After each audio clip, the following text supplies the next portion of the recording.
Hi friends, എല്ലാവർക്കും സൂസ് കിച്ചൻ്റെ പുതിയൊരു എപ്പിസോഡിലേക്ക് സ്വാഗതം. നമ്മളിന്ന് ചെയ്യുന്നത് പനീർ മസാലയാണ് കേട്ടോ. ഒരു ദാബ സ്റ്റൈൽ അടിപൊളി പനീർ മസാലയാണ് നമ്മളിന്ന് ചെയ്യുന്നത്. റെസ്റ്റോറൻറ്റിൽ നിന്നൊക്കെ വാങ്ങിക്കുന്ന അതേ സ്ട്രക്ചറും അതേ ടേസ്റ്റും ഒക്കെ ആയിട്ടാണ് നമ്മളിന്ന് ചെയ്യുന്നത് കേട്ടോ. അപ്പം നമുക്ക് റെസിപ്പിയിലേക്ക് കടക്കുന്നതിന് മുന്നായിട്ട് നിങ്ങൾക്ക് എൻ്റെ വീഡിയോ ഇഷ്ടപ്പെടുകയാണെങ്കിൽ ഒന്ന് ലൈക്ക് ചെയ്യാനും അതുപോലെ തന്നെ സബ്സ്ക്രൈബ് ചെയ്യാനും മറക്കരുത്. നമുക്ക് വീഡിയോയിലേക്ക് കിടക്കാം. നമുക്കപ്പോൾ ദാബ സ്റ്റൈൽ പനീർ മസാല ഉണ്ടാക്കാൻ തുടങ്ങാം. അതിന് വേണ്ടി ഞാനൊരു 250 ഗ്രാം പനീർ ഇവിടെ എടുത്ത് വെച്ചിട്ടുണ്ട്.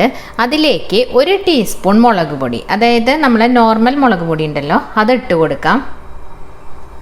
അതുപോലെ തന്നെ ഒരു 1/4 ടീസ്പൂൺ മഞ്ഞൾപ്പൊടി ഇട്ട് കൊടുക്കാം. അതിലേക്ക് ആവശ്യത്തിനുള്ള ഉപ്പും കൂടി ഇട്ടിട്ട് നമുക്കൊന്ന് നന്നായിട്ട് മിക്സ് ചെയ്തെടുക്കണം. അപ്പോൾ ഇത് മൂന്നും കൂടെ ഇട്ട് നമുക്ക് ഇതിൻ്റെ കൂടെ നന്നായിട്ട് മിക്സ് ചെയ്യാം. എന്നിട്ട് ഒരു 10 മിനിറ്റ് വെച്ചതിന് ശേഷം നമുക്കിതൊന്ന് ഫ്രൈ ചെയ്തെടുക്കണം കേട്ടോ. അപ്പോൾ ഇതാ നമ്മൾ ആ പനീർ ഇവിടെ നന്നായി മിക്സ് ചെയ്തിട്ടുണ്ട്. ഇനി ഇതൊരു 10 മിനിറ്റ് മാറ്റി വയ്ക്കുക. അത് കഴിയുമ്പോൾ നമുക്ക് ഇതിനോടൊപ്പം ഒരു കാര്യം കൂടി ചെയ്യാനുണ്ട്. അത് പാൻ വെച്ചിട്ട് നമുക്ക് കുറച്ച് കടലപ്പൊടി വറുത്തെടുക്കണം. ഞാനപ്പോൾ ഒരു പാൻ അടുപ്പിൽ വെച്ചിട്ടുണ്ട്. ഈ പാൻ ചൂടായി കഴിഞ്ഞപ്പോൾ ഇതിലേക്ക് 1 ടേബിൾ സ്പൂൺ കടലപ്പൊടി ഇട്ട് കൊടുക്കുകയാണ് കേട്ടോ. അപ്പോൾ ഈ ദാബ സ്റ്റൈൽ പനീർ മസാല ഉണ്ടാക്കുന്നതിൻ്റെ ഒരു സീക്രട്ട് ഇൻഗ്രീഡിയൻ്റ് ആണിത്. ഇത് ചേർക്കുമ്പോഴാണ് ഈ കറിക്ക് ഒരു പ്രത്യേക ടേസ്റ്റ് വരുന്നത്. ഇനി ഇതൊന്ന് നന്നായിട്ട് ഡ്രൈ റോസ്റ്റ് ചെയ്തിട്ട് നമുക്ക് ഇതിൽ നിന്ന് എടുത്ത് മാറ്റി വയ്ക്കാം.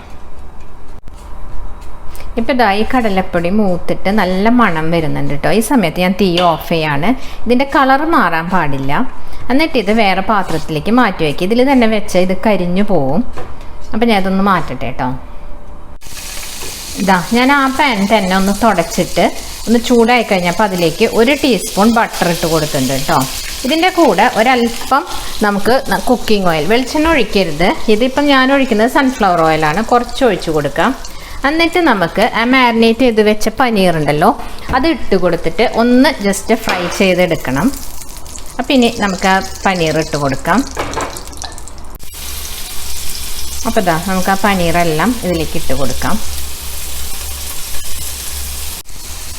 ഈ പനീറെല്ലാം നമ്മളിതിൽ ഇട്ട് കൊടുത്തിട്ടുണ്ട് കേട്ടോ. അപ്പോൾ ഇനി ഇതിൻ്റെ കളറ് മാറാതെ തന്നെ അതൊന്ന് ഇങ്ങനെ നമ്മളെന്താ പറയുക, ഒരു കരിച്ചൽ പോലെ വരില്ല, അങ്ങനെ വരാതെ സൂക്ഷിക്കണം കേട്ടോ. അങ്ങനെ ആയിട്ട് തന്നെ ഇത് ഫ്രൈ ചെയ്തെടുക്കണം. പിന്നെ നമ്മൾ ഇത് ഫ്രൈ ചെയ്യാനായിട്ട് ഞാനിപ്പോൾ ഇതിൽ കുറച്ച് ബട്ടർ ചേർത്തിട്ടുണ്ടായിരുന്നു. അപ്പോൾ ആ ഒരു സ്റ്റെപ്പ് നിങ്ങൾ സ്കിപ്പ് ചെയ്യരുത്. അങ്ങനെ ബട്ടറോ അല്ലെങ്കിൽ കുറച്ച് ഗീയോ ഇട്ടിട്ട് ചെയ്താൽ മാത്രമേ ഇതിന് ആ ഒരു പെർഫെക്റ്റ് ടേസ്റ്റിലേക്ക് വരുള്ളൂ. ബട്ടറിൻ്റെ ആ ഒരു ടേസ്റ്റും കൂടി പനീറിന് കിട്ടണം. അപ്പോഴാണ് ഈ ദാബ സ്റ്റൈൽ പനീർ ഉണ്ടാക്കുമ്പോൾ കറക്റ്റ് ടേസ്റ്റ് ആവുള്ളൂ. അപ്പോൾ അത് നിങ്ങളൊന്ന് സ്കിപ്പ് ചെയ്യാതെ നോക്കണം കേട്ടോ. അപ്പോൾ ഇതൊന്ന് ഞാൻ ഫ്രൈ ആക്കി എടുക്കട്ടെ. നമ്മളെ പനീർ ഇപ്പോൾ ഇവിടെ റെഡി ആയിട്ടുണ്ട് കേട്ടോ. അപ്പോൾ ഇത് ഒരുപാടൊന്നിട്ട് ഫ്രൈ ചെയ്യരുത്, അപ്പോൾ അതൊരു റബ്ബർ പോലെ വരും. അപ്പോൾ ഇത് നമുക്ക് തീ ഓഫ് ചെയ്തിട്ട് ഇനി ഇത് മാറ്റി വയ്ക്കാം. അതിന് ശേഷം ഇനി നമുക്ക് സവോളയൊക്കെ വഴറ്റിയെടുക്കാം.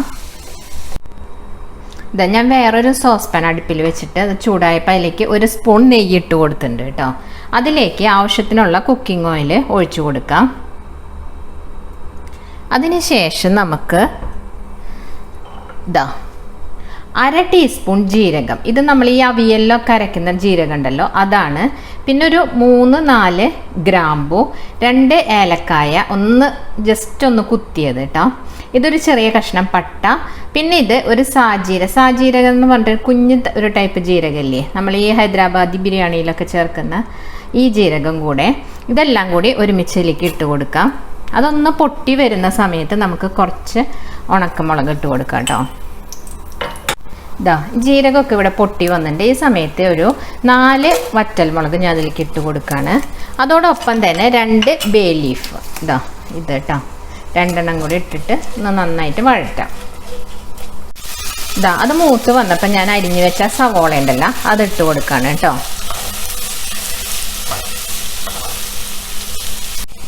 അപ്പോൾ 3 സവോള ചെറുതായി അരിഞ്ഞതാണിത്. ഇത് ഇനിയിപ്പോൾ നല്ലൊരു ഗോൾഡൻ ബ്രൗൺ കളറായി മാറണം. അപ്പോൾ അതിലേക്ക് പെട്ടെന്ന് ഗോൾഡൻ ആവാനായിട്ട് നമുക്കൊരു ഇത്തിരി ഉപ്പിട്ട് കൊടുക്കാം. എന്നിട്ട് നമുക്കൊന്ന് വെയിറ്റ് ചെയ്യാം. അപ്പോൾ ഇനി നമ്മൾ ആ സവോള മൂക്കുന്ന സമയം കൊണ്ട് നമുക്ക് ഈ തക്കാളി ഒന്ന് അടിച്ചെടുക്കണം. ഇതിപ്പോൾ ഞാൻ 3 എണ്ണമാണ് എടുത്തിട്ടുള്ളത്. ഇപ്പം നിങ്ങളുടെ കയ്യിൽ ഇതിനേക്കാൾ ചെറിയ തക്കാളിയാണെങ്കിൽ 4 എണ്ണം എടുക്കേണ്ടി വരും കേട്ടോ. അപ്പോൾ ഇതൊന്ന് മിക്സിയിൽ ജസ്റ്റ് ഒന്ന് കറക്കിയെടുത്താൽ മതി. കാരണം ഒരുപാട് അടിച്ചിങ്ങനെ വെള്ളം പോലെ ആക്കണ്ട, കുറച്ച് കട്ടിയിൽ തന്നെ ഒന്ന് നമുക്ക് ക്രഷ് ചെയ്തെടുക്കാം. ഇതാ നമ്മൾ സവോളയൊക്കെ ഇവിടെ ഏകദേശം ഒരു ഗോൾഡൻ ബ്രൗൺ കളറിലേക്ക് വന്നിട്ടുണ്ട് കേട്ടോ. ഈ സമയത്ത് ഇതിലിപ്പോൾ നിങ്ങൾ നോക്കൂ, കുറച്ച് എണ്ണ നമ്മൾ ഉള്ളി വഴറ്റുമ്പോൾ കൂടുതൽ തന്നെയാണ്. നമ്മളെപ്പോഴും ഈ റെസ്റ്റോറൻറ്റിൽ നിന്ന് ധാബ സ്റ്റൈലിലുള്ള ഇങ്ങനത്തെ റെസിപ്പീസ് വാങ്ങിക്കുമ്പോൾ അതിൽ ഇതേപോലെ എണ്ണ ഇത്തിരി കൂടുതലായിട്ട് ഒഴിച്ചാൽ മാത്രമേ ആ റെസിപ്പിയുടെ ഫുൾ ഒരു ഭംഗിയും അതുപോലെ ടേസ്റ്റും കിട്ടുള്ളൂ. അപ്പോൾ നിങ്ങൾ ചെയ്യുമ്പോഴും ഒരല്പം എണ്ണ കൂടുതൽ തന്നെ ഒഴിച്ചിട്ട് ചെയ്യണം കേട്ടോ, എന്നാലും ആ ഒരു പെർഫെക്റ്റ് സ്ട്രക്ചർ അതിൽ വരുള്ളൂ. അപ്പോൾ ഇനി നമുക്ക് 1 ടീസ്പൂൺ ജിഞ്ചർ ഗാർലിക് പേസ്റ്റ് ഇതിലേക്ക് ഇട്ട് കൊടുക്കാം. എന്നിട്ടൊന്ന് നന്നായിട്ട് മൂപ്പിച്ചെടുക്കാം. ഇതാ ആ ജിഞ്ചർ ഗാർലിക് പേസ്റ്റ് ഇട്ടിട്ട് നന്നായിട്ട് ഇവിടെ മൂത്ത് വന്നിട്ടുണ്ട് കേട്ടോ. ഈ സമയത്ത് നമുക്ക് ഇതിലേക്ക് 1 ടീസ്പൂൺ കാശ്മീരി ചില്ലി പൗഡർ ഇട്ട് കൊടുക്കാം. അതിനുശേഷം നമുക്ക് 1 ടീസ്പൂൺ മല്ലിപ്പൊടി ഇട്ട് കൊടുക്കാം. എന്നിട്ടും ഒന്ന് നന്നായിട്ട് മൂപ്പിക്കാം. ഇതിലേക്ക് 1/2 ടീസ്പൂൺ ക്യുമിൻ, നമ്മളെ ജീരകം പൊടിച്ചതുണ്ടല്ലോ, അത് നല്ല ജീരകം കേട്ടോ. അതിനുശേഷം ഇതിലേക്ക് 1/2 ടീസ്പൂൺ ഗരം മസാലയുടെ പൊടി ഇട്ട് കൊടുക്കാം. എന്നിട്ട് വീണ്ടും ഒന്ന് നന്നായിട്ട് ഇതിനെ മൂപ്പിക്കാം. നമുക്ക് ഇതെല്ലാം മൂത്ത് വരുന്ന സമയത്ത് നമുക്ക് 1/2 ടീസ്പൂൺ കായത്തിൻ്റെ പൊടി, നമ്മൾ ഈ സാമ്പാറിലൊക്കെ ഇടുന്ന കായ ഉണ്ടല്ലോ അതിൻ്റെ പൊടി കേട്ടോ, അതിട്ടിട്ട് ഒന്ന് നന്നായിട്ട് വീണ്ടും മൂപ്പിച്ച് കൊടുക്കാം. ഈ പൊടികളൊക്കെ മൂത്ത് വന്നു കഴിഞ്ഞാൽ നമ്മൾ നേരത്തെ വറുത്ത് വെച്ചിട്ടുള്ള കടലപ്പൊടി ഉണ്ടല്ലോ 1 ടേബിൾ സ്പൂൺ, അത് ഇതിലേക്ക് ഇട്ട് കൊടുക്കാം. എന്നിട്ട് നന്നായിട്ട് വീണ്ടും ഒന്നും കൂടി മൂപ്പിക്കാം. ഇതാ ഇപ്പം നമ്മളിട്ട ആ മസാലകളെല്ലാം ഇതിൽ നന്നായിട്ട് മൂത്ത് വന്നിട്ടുണ്ട് കേട്ടോ. ഈ സമയത്ത് നമുക്ക് നേരത്തെ നമ്മൾ 3 തക്കാളി ഞാൻ പറഞ്ഞില്ലേ നമുക്ക് അടിച്ച് വെക്കാമെന്ന്, അത് ഞാനിതിലേക്ക് ഒഴിച്ചു കൊടുക്കുകയാണ്. അപ്പോൾ അത് തക്കാളി അടിക്കുമ്പോൾ ഒരുപാട് അങ്ങ് വെള്ളം പോലെ ആയി പോകണ്ട, നമ്മളിങ്ങനെ ചെറുതായിട്ട് കഷ്ണങ്ങൾക്ക് എടുക്കണ പോലെ തന്നെ ഒരു പൾസ് മോഡിൽ ഇട്ടിട്ടൊന്ന് അടിച്ചെടുത്താൽ മതി കേട്ടോ. ഇനി ഇതൊന്ന് നന്നായിട്ട് ഇളക്കി കൊടുക്കാം. ഇതാ ഇപ്പം നമ്മൾ തക്കാളി ഇട്ടിട്ട് ഏകദേശം ഒരു 5 മിനിറ്റോളം ഇവിടെ ഞാൻ ഇളക്കിയിട്ടുണ്ട് കേട്ടോ. ഇനി നമുക്ക് ഇതൊന്ന് മൂടി വെച്ച് വേവിക്കാം. ആ സമയത്ത് നമ്മൾ തീ വളരെ സ്ലോയിലായിരിക്കണം വെക്കേണ്ടത് കേട്ടോ.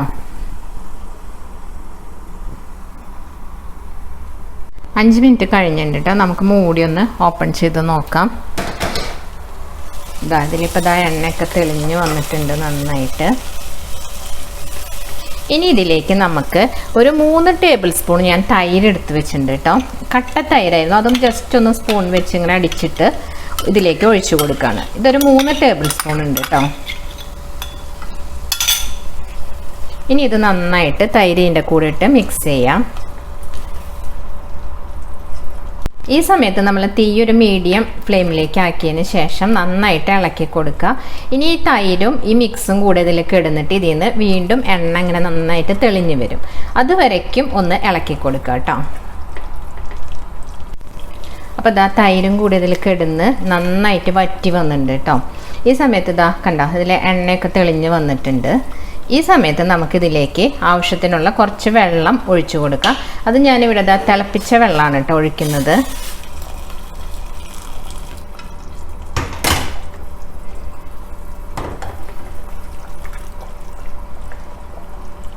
ഗ്രേവിക്ക് ആവശ്യമായ വെള്ളം ഒഴിച്ചിട്ട് ഒന്ന് നന്നായിട്ട് തിളപ്പിക്കാം.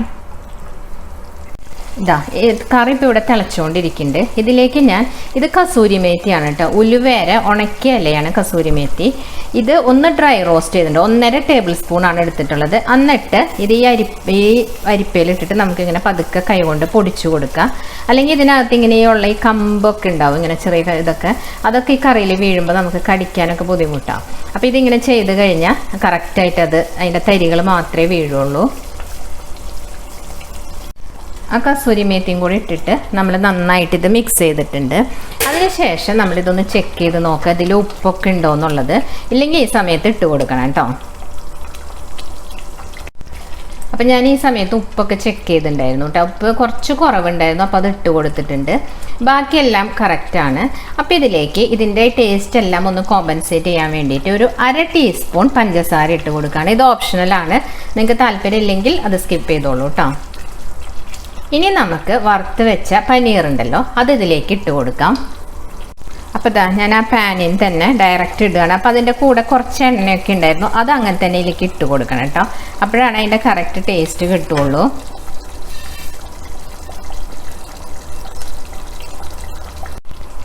ഇതാ ഇപ്പം എല്ലാം ഇതിലിട്ട് കൊടുത്തിട്ടുണ്ട്. ഇനി നമുക്ക് തീ ഒന്ന് സിമ്മിലേക്ക് ആക്കിയിട്ട് നമുക്ക് ഇതൊന്ന് ഒരു 3-4 മിനിറ്റോളം അടച്ച് വെക്കാം. അപ്പോൾ ഞാനിപ്പോൾ തീ നല്ലതായിട്ട് കുറച്ചിട്ടുണ്ട് കേട്ടോ. എന്നിട്ട് അടച്ച് വെക്കുകയാണ്. ഇതാ ഇപ്പം ഇവിടെ 5 മിനിറ്റ് കഴിഞ്ഞിട്ടുണ്ട് കേട്ടോ. അപ്പോൾ നമുക്ക് നോക്കാം നമ്മളെ കറി. ഇതാ കറക്റ്റ് ഇതുപോലെ എണ്ണയൊക്കെ തെളിഞ്ഞ് കറക്റ്റായിട്ട് വന്നിട്ടുണ്ട്. ഈ സമയത്ത് നമുക്ക് ഒരു 3 പച്ചമുളക് നടുകെ പിളർന്നിട്ട് ഇട്ട് കൊടുക്കാം. അപ്പോൾ അതിൻ്റെ ഒരു നല്ല മണം കൂടി ഇതിൽ വരും. അപ്പം ഇനി നമുക്ക് തീ ഓഫ് ചെയ്യാം. അപ്പം നമ്മൾ പെർഫെക്റ്റ് ആയിട്ടുള്ള ധാബ സ്റ്റൈൽ പനീർ മസാല ഇവിടെ റെഡി ആയിട്ടുണ്ട്. നോക്കൂ, കറക്റ്റായിട്ട് കിട്ടിയിട്ടുണ്ട്. അതിൻ്റെ കൺസിസ്റ്റൻസി അതെ കറക്റ്റ് വന്നിട്ടുണ്ട്. ഇതാ അപ്പം നമ്മൾ ധാബ സ്റ്റൈൽ പനീർ മസാല ഇവിടെ റെഡി ആയിട്ടുണ്ട്. ഇതാ ഞാൻ അതിൻ്റെ കൺസിസ്റ്റൻസി കാണിച്ചു തരാം. കറക്റ്റ് നമ്മൾ വാങ്ങിക്കുന്ന അതേ തിക്നെസ്സും ഇതെല്ലാം വന്നിട്ടുണ്ട്. അപ്പോൾ നിങ്ങൾക്ക് എൻ്റെ വീഡിയോ ഇഷ്ടപ്പെട്ടിട്ടുണ്ടാവുമെന്ന് ഞാൻ വിചാരിക്കുന്നു. ഇഷ്ടപ്പെടുകയാണെങ്കിൽ നിങ്ങളുടെ അഭിപ്രായങ്ങൾ കമൻറ്റ് ചെയ്യാൻ മറക്കരുത്. അടുത്ത വീഡിയോയുമായി കാണുന്നവരേക്കും bye. Thanks for watching Sue's kitchen.